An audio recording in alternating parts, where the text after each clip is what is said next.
What?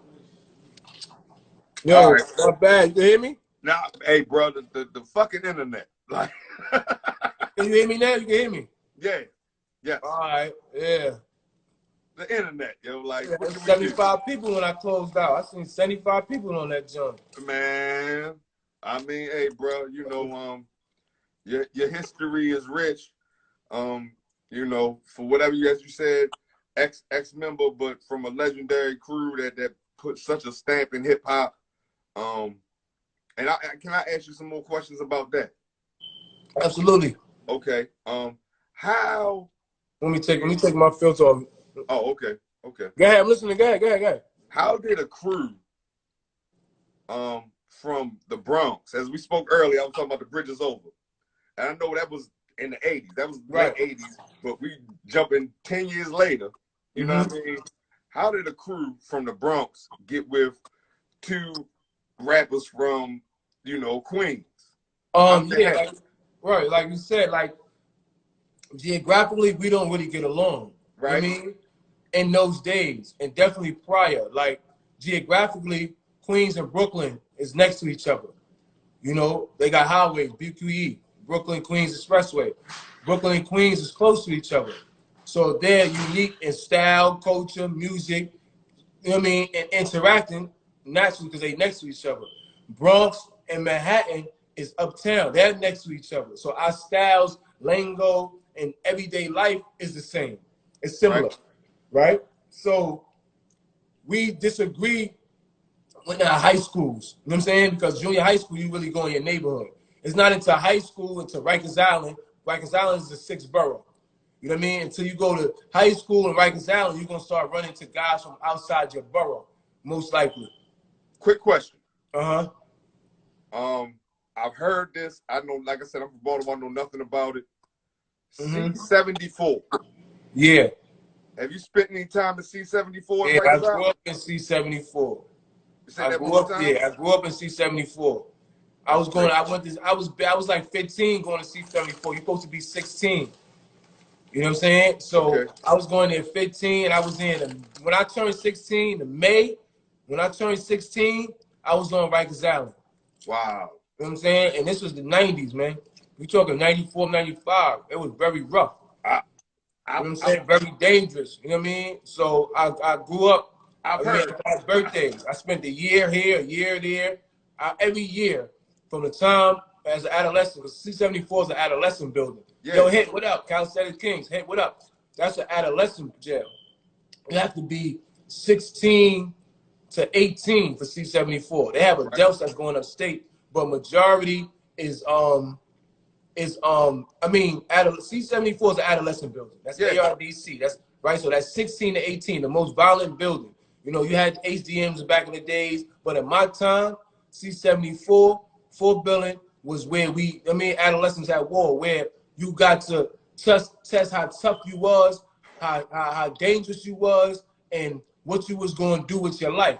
I've heard. When it came to playing on that island, because you ran into the most dangerous guys from Brooklyn, from Queens, from the Bronx, from Manhattan, from Staten Island. You know what I mean? You ran into the worst of the worst. I'm talking the cuttings, the stabbings. You know what I mean? You ran into those killers. I mean, and you heard about this place before you got there from the older dudes, and it was like it's caused fear, or it's gonna cause you to react. Whatever. You know what I mean? Yeah, that's what it caused in them days and time. And we birthed that. So hip hop. Them guys is going hip hop and rhyming. They was the same guys that was putting these elements into the world, into the culture, and you see it all across the world while we're so violent.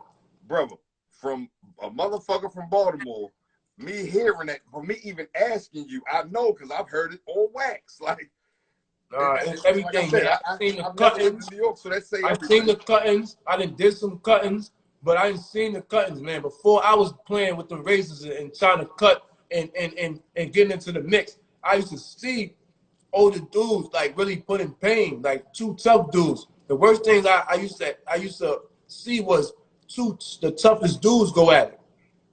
You know what I mean? Trying to prove a point. You know what I mean? And we talking not just fighting, man. We talking real razor cuts, man. Real cuts. And you look in New York City, you see a lot of guys got cuts. A certain age group, you You know what I mean? When I first went to upstate to Sing Sing, I ain't never seen that many cuttings on people's face. And those are scars they already had. Because it's a lot, contrary to what people believe, Rikers Island is known for cutting. I mean, state is a cutting, but it's knives in there, man. You know what I mean? Yeah. So it's not, a lot of people think, yo, New York, they just be cutting it. Now, New York is everything it is. We cut, we fight, we do all that. But that's a Rikers Island thing. Up north is different. State prison is different than Rikers Island. Rikers Island is New York City, right? And then we have jail. state. That's it's our more of a jail.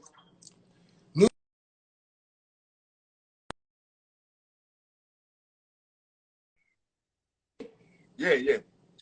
New York City is county town. You know what I'm saying? Yeah. State prison is more militant. It's men there. So all that razor and cutting that people in New York, they just, go upstate. They're going to kill you with a knife. They're going to kill you with a harpoon. So it's different things. So a lot of people get Rikers Island misconstrued. You know what I mean? People, and we fight. So we don't just, with razor, that's just one element that got popularized. We fight too. Yeah. We're known for the 52 block. We know, I mean, to fight too. So let's not get that misconstrued. Like we just cutting and that just went wildfire. That's part of it. That's just a known tradition where I've never really seen or heard of that in other states. Now, I'm not saying they don't do it, but New York popularized it. Now, if it was happening, it was happening. But we're known for the $150. We known for the cutting. You know what I mean? In other states, they're going to stab you with a knife. They know other states like Baltimore. I'm familiar with Maryland State Prison. Dead man walking and all them different, the BGF. Maryland State has one of the worst prisons in the United States of America. You understand? That's a fact. I've been told. So there's different things that go on in different states. You know what I mean? But we're Rikers Island is known for them for playing with them razors, man. You know what I mean? And that's what was going on. You know what I mean? I witnessed it. You know what I mean? And I tell these kids, you don't want to go to Rikers Island. You don't want to be a criminal, man. That's for losers, man. You know what I mean? Jail ain't nothing but a homeless shelter, man. We could do better. That's why I got a bachelor's degree and I'm gonna get a PhD and I'm gonna keep going and I'm gonna still do hip hop too. I'm just doing that way just to do it because I can do it. I got the opportunity. People bled for me to go to college. I understand Brown versus education. And that's the cherry on top. I kind of want to move on from that, but I will say this. I went to jail my longest stint when I was a grown motherfucking man. They sat me in that motherfucker 40 days on no bail. And I was like, all right, I'm not built for this shit. Right. And think about that note. When we get older, our consciousness is higher. So if go to jail at our age, go to jail at 40 years old, that would mess you up. It would deteriorate you. I was about 30 something. I was like, it's not it, man. That's when it hurts. I want to be where I'm at right now. Walk out this room. Oh, jokes up. What up, Fred? She gonna cook me her food. Like, that's life. Like my kids was just saying, my son's birthday. My son that just walked in here. That's who calling me. He think he messed up. I messed up. My daughter and them just went out. Wifey went out. I'm in the crib, man. Yeah. I'm chilling, man. Man. You know what I'm saying? Like, I don't want to be in nobody prison, man. No. You know what I'm saying? That's the worst of the worst. I've been there and I've done that, man. And it's so hard to get out. It's not easy, man. You know what I mean? And I just help God work with me. Happy birthday, you know what I mean? happy birthday to your son. Happy birthday to your son, yo. You know Thank what I mean? You. Yeah, he turned 22 yesterday. He in there. And that you there to celebrate it with him. And that you there to celebrate it with him. Yeah, man. You know what I mean? That means something to me as a parent. 13. He's 22. I missed 13 years incarcerated out of his life. That's more. I did more time in prison than half. I mean, I did more than half his life. And at a point in time, I did his entire life. Bro, I did the first 8 years. My father did the first 8 years of my life. My father did 13 and I did 13. Man. He ain't do nothing. He a high school graduate, got his own crib, own car. You know what I'm saying? Very respectful. You know what I'm saying? My other sons, you know what I mean? All my kids graduated high school. Yeah. Doing their own. Got one crib in Arizona. One just graduated the other day. So they don't want to be like that. Ain't nobody want to be like us. You know what I mean? We was damn fools. You know what I mean? Now we 40 plus. You're not saying you. I'm a 40 plus year old man that I got to go through things that I should have learned in my 20s. You know what I mean? I ain't had my heart broke till I was about 42 years old. You know what I mean? I don't even know what it is to have a heartbreak. I don't know what it is to do certain things. You know what I'm saying? Because I chose a lifestyle that my mama told me don't do. And God told me don't do. Hey, big bro. You know what I'm saying?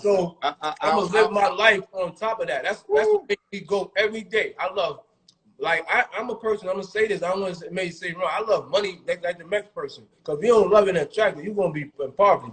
But I love my family. I love all that. But I love the movement of change and helping. That's what keep me going. That's my #1 passion. I love it more than money. I love it more than damn near probably more than myself. And I love Allah and all that. But the movement, I'm saying, when the inner city, because Allah and Islam helps me. Because I'm about to get back in the masjid, do everything I got to do. I'm very, you know what I mean, in tune with that part of my life too. You know what I mean, it's time for that. But when it comes to the youth, man, I don't want to see them go down that route, man. You know what I mean? And that's my whole thing. Everything leads back to that.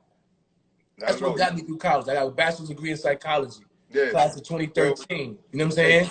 And I'm proud of that. You know what I mean? I ain't gonna get a lot of applause for it, and nobody really want to hear it, and that's the sad part. But I know I'm getting that PhD, but I'm doing that for all sides of the game. You know what I mean? All sides. And one of the only person I knew that had a PhD, had a degree, was Ice-T. I used to like Ice-T crazy back in the days. We used to scream off the joint, out the Hollywood. He's the only person, and I met that man, had that man walking around my neighborhood, me and him, been in a movie with him, one take, all that. The joint is called, it was Super Thug with Nori's. Me, Nori in the scene, Ice-T, Mr. Fab, and a kid out of Philly. Not Tone Trump, man, Mills Millions. You know what I mean? Before he did that sucker shit to Tone Trump. He in the scene. And Ice-T was like an idol. I met almost every person I ever, you know what I mean? Like, just hanging out with Dapper Dan. Freaky Ziggy, 730. It's your boy, Freaky.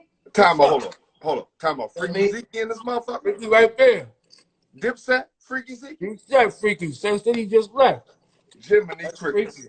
God damn. Man, shout out to Freaky. That's how see, let me tell you something. A lot of people think I came through DipSet through Jim Jones. I knew Jim for a while. I came through DipSet through Freaky Ziggy in Sin City. Okay. Oh. I mean, that's how I came through. That's how I got with DipSet. Wow. Sin City is my man from kids. That's my best friend's cousin. R.I.P. Low Love. You might hear Gully talk about him. Number 23. That you know, Deuce. Yeah. 23 is Sin City's biological cousin. They from Belize. They light-skinned motherfuckers like you. Light-skinned niggas. You know what I'm saying? The Freaky Ziggy and Sin City was partners. They was mans growing up. East Side niggas, Harlem. And Freaky Ziggy, if you look at one of old Freaky Ziggy video, I'm in this video. I wore his chain before. I used to wear the big bird Freaky has to take a picture with. You know what I mean? The same joint he probably the shooting shit was about. But I came through with Freaky. That's my guy. You know what I mean? And I said that somewhere else, but I had to say that. You know what I mean? Because you gotta do these things. You know what I'm saying? Because a lot of people don't try to give people credit. You know what I mean? And Freaky get a hard way in this industry. You know what I'm saying? Yeah. He gets it hard, and he didn't do nothing. That's crazy. You know what I mean? It's not about that. He's not that. He did everything he was supposed to do. He's not the guy that said, "Yo, I'm gonna be out here shooting y'all and this and that." Nah, but that's a whole nother story. But that's how I came through. I came through 730. I'm 730 first, then Bird Gang. You know what I mean? Then Vamp Life, then DipSet. But I come through 730. You know what I mean? And then me and Jim just became. That's my dog. You know what I'm saying? That's my guy. Okay, now see, you kind of already led me into a question because I wasn't sure how that happened. I wasn't sure if it was the tunnel, the notorious, infamous, famous tunnel situation where another MU member, Deuce kind of held Jim Jones down. I wasn't sure if that was the kind of connect, but you just told me the whole other story, so. You just dispelled. Yeah, see, that's me. That's how I came through. But it was other DipSet, MU affiliate things going on also. So that's just my lineage. My lineage is through DipSet, through 730, Sin City. Then Capo. Me and Capo became like this. You know what I'm saying? That's the after effect. But I have to say that. Outside looking in, it looked like y'all pretty good motherfucking friends. Like. Me and Capo, no, that's my guy. I was just with Capo yesterday. yesterday. No, me and Capo got a good relationship. We speak every day. He gonna send us. He gonna happy Thanksgiving, this, that, happy birthday. He like he'll send me all the posts. Yo, bro, I love you. You know what I'm saying? Right. It's a real relationship. That's my guy. You know what I mean? And outside looking in, I can see that. No, that's my guy. We speak on a regular basis. You know what I'm saying? And I mean that's my guy all around the board. You know what I Okay. mean? I asked you earlier about how I kind of fucked my question up and I threw you another question about how MU and Capone and Noriega got together. But Go back up. aside from that, like, did y'all go on tour with Capone and Noriega? Yeah, my whole crew. See, a lot of that I was incarcerated for, but Okay. I've been all around America with them. But Right. I didn't go out of the country and all that. I've been a lot of places, I mean, on the East Coast and all that, but a lot of my guys, yeah, they went all around the world. Jamaica, I'm talking about England, all that. That's what they did. Me, I was a block boy. You know what I mean? Like, they could do the rap. I didn't believe in rap then. I didn't believe rap. I was getting more money than rappers, man. You know what I'm saying? So, you know, a lot of things, money, we have money driven and we're clout driven and where we stay where the loop at. So when I was growing up, the street guy was the rapper. You know what I mean? And I can give you the, I mean, you know, you had the number man, you had the pimpin', then you had the drug dealer, then you had the rapper. The rapper took the drug dealer out. You know what I'm saying? And then the rapper became the man. So in my time, look, I didn't want to be a rapper. It's no, and I don't care how much you rapped on the block. Rapping at my age was like, you gonna be a rapper?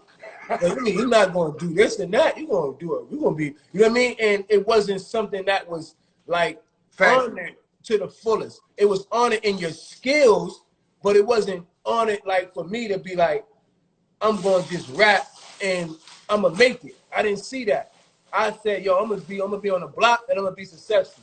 You know what I mean? If these rappers come over here lying, I'm gonna rob their ass. I'm gonna slap them. I'm gonna do this. This is how I looked at rap because I felt that it was misleading the people. That's just like a drug dealer. A drug dealer is a piece of shit too. You know what I'm saying? And that's my claim to fame. I would rob you because you're not supposed to be selling poison in the neighborhood. That was my mind state. So I felt I was right. So this is how I lived my life. I'm more of a vigilante. Like, you mean you can't do wrong in the community. So then you become a victim of who you are. You know what I mean? You become who you hate. So now the guys who ain't want to be, you become that because we were so poor and ignorant and so one-track minded that we thought it's only one thing we can do. But one thing I wasn't going to be was a rapper. You know what I'm saying? Because I felt you using your microphone to lie. Now, if you going through it and saying it, I'm with you. But if you just lying, I can't do it. You know what I know? My favorite rapper is Nas. You know what I'm saying? That's my favorite rapper. So what Nas was saying at that point from Illmatic, you know what I mean, when the game changed, he had something to say. It was about telling the truth, telling the vision that we can be more. You know what I mean? Then what's going on? We don't have to be that tough. Hov was more of, yo, listen, man, get out here and get it. So we had these things. We had the Jeezys. You know what I mean? We had people that we could say that wasn't saying it, but motivated you to do something that you didn't want to do. You know what I'm saying?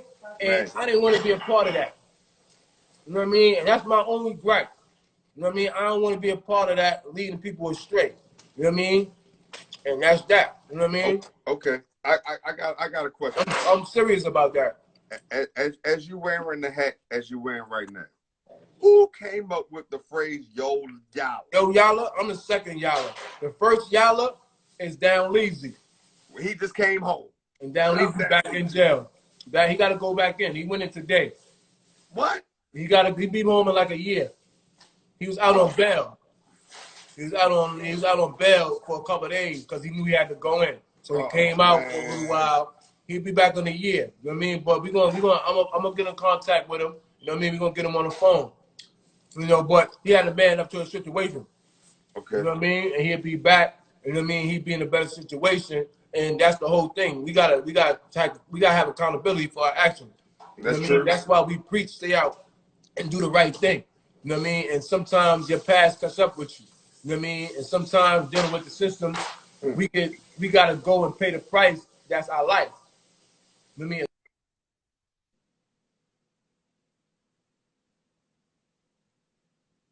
Grown ass men know, and everybody be trying to talk about these young boys.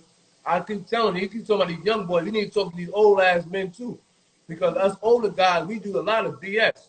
You know what I mean? And we'll try to hide behind it and say the young boy. I'm talking to the youth. No, I'm talking to you. I'm talking to you. 40-year-old men, 50-year-old men doing dumb shit.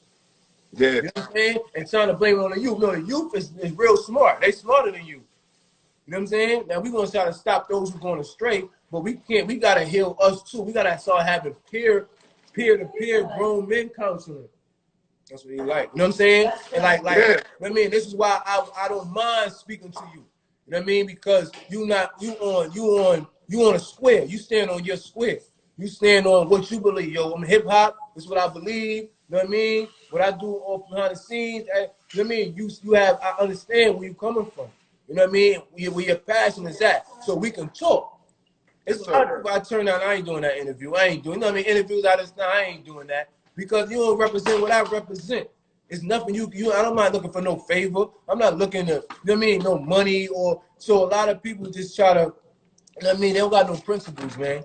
We gotta have principles going forward, you know what I mean, in hip hop. Yeah, yeah. I'm in full agreement because with this internet situation shit, man, people just be doing too much. Yeah, we in that time, man. We in that time where content is king. Yeah, but sometimes the content ain't king worthy. Right, some stuff ain't, yeah, every dollar ain't a good dollar. You know, like everybody. It just ain't king worthy. I really ain't got no more questions for you, big brother. I'm just, you know, I'm looking at my little sheet. I took some notes and shit. Cause I was like, I want to make sure I'm on point. Normally I shoot off the head, but I was like, you know, I enjoyed it, man. We're gonna do this again, man. We're gonna figure some things out, man. And send my love to Gully, man. He called me and tell him I was online. I didn't want to hang up and mess up the joint with you, but I'm gonna hit him after this. No, that's my guy, man. You know, yeah, I always hit him up, DM him. We talk back and forth. You know what I mean? Yes, sir. I'll be honest. I hit him and was like, yo, can you ask Baby Bob to still fuck with me? Because I wasn't sure. I got you, man. That's just me being honest with you. Like, I wasn't sure. I got was you, like, man. I don't know. I try to stick to my word best as possible, man. You know? And I'm humbled, man. I know. And then anytime you need me, I'm here, man. I'm gonna say without a doubt because we had been talking for weeks. So you know, man, I genuinely appreciate it. I know we on your live. When we shut this down, if you don't mind, we're supposed to be on your live, so I can send you this. Yeah, I want to say if you save it, you can send it to me, and you know, if you don't mind, I can share it on my YouTube page. Right, we're supposed to be on your live. Yeah, well, you know, look. We got both of them. I'm gonna send it to you though. I'm sending it to you right now. You know what I mean? Appreciate it.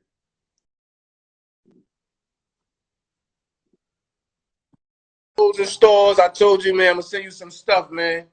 You know, okay. That's what we're doing right now. You know what I mean? Trench baby. We got some pandemic stuff. We got some Yolla. I got about 500,000 in inventory. So we're gonna make something happen, man. I'm gonna send you some things soon. You know what I'm saying? Because what I want to ask you was, yo, where can I get the Yolla hat? Oh, the Yolla's exclusive, man. That's exclusive. So I'm gonna get it to you. I got a whole bunch of stuff in the works, man. Everything is done. It's just done. Everything is packaged. It's ready to go. I'm just taking my time. Savvy, what up? I'm just taking my time. Yes, you know sir. what I mean? Yes, and, sir. You know, we cooking, man. And, you know what I mean? And we gonna keep going forward, man. And you know, from here forward, you know what I mean? I'm a phone call away. Yes, sir. All right. I appreciate the time. Thank you so much. Right, BX around. Hip hop's biggest fan. Tune in.